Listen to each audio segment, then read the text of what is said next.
Et un autre élément qu'il ne faut pas sous-estimer, ce sont les dégâts infligés par l'Iran à l'armée américaine. Et d'ailleurs, le régime communique énormément là-dessus. Ils ont notamment affirmé avoir abattu un drone. Et Fanny Wegscheider va nous montrer plus précisément de quel type de drone il s'agit, parce que c'est important. Le régime qui a diffusé des images, hein, Fanny. Oui, des images de propagande diffusées hier par les gardiens de la Révolution montrant ce drone donc américain. On le voit dans ce viseur, touché, donc verrouillé, puis touché par un projectile donc on voit que visiblement c'est plutôt un avion qui était à peu près à la même altitude, voire un peu plus, et qui l'a donc visé en plein ciel. Des images complétées par un communiqué également des gardiens de la Révolution déclarant que cela fait partie d'un lot de plusieurs aéronefs qui ont été repérés dans l'espace aérien iranien hier. Donc celui-ci a été abattu notamment. Alors ensuite, il y a d'autres images qui ont été également publiées, cette fois-ci diffusées par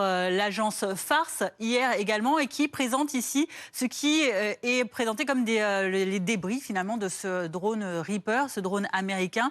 On le voit ici donc montré fièrement, avec des commentaires disant qu'il a été abattu par un système innovant de anti-aérien utilisé par les gardiens de la Révolution, un système de précision, et qui aurait donc ciblé, verrouillé, puis abattu ce drone. Ce n'est pas le premier Reaper perdu par l'armée US. Non, en effet, ça serait le 25e, si on en croit en tout cas le décompte du Congrès américain du 13 mai dernier, qui parlait donc de 24 drones Reaper américains déjà abattus donc depuis le début de cette opération Epic Fury, pour une valeur de 720 millions de dollars, parce qu'on compte à peu près une moyenne de 30 millions de dollars l'unité, selon la version.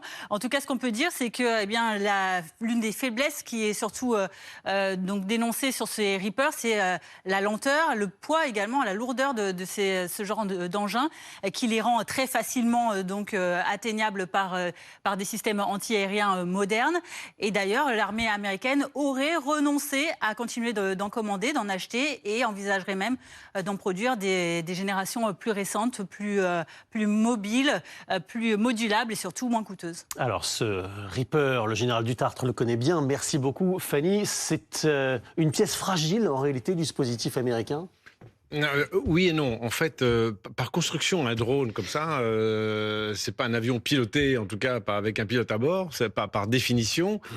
C'est des drones qui sont plutôt en moyenne altitude, donc vraiment en plein ciel, et qui sont à la merci de n'importe quel type d'objectif. C'est pour ça qu'ils ont fait d'ailleurs. C'est pour remplacer les pilotes, rester très longtemps sur zone. Donc ils sont peu maniables.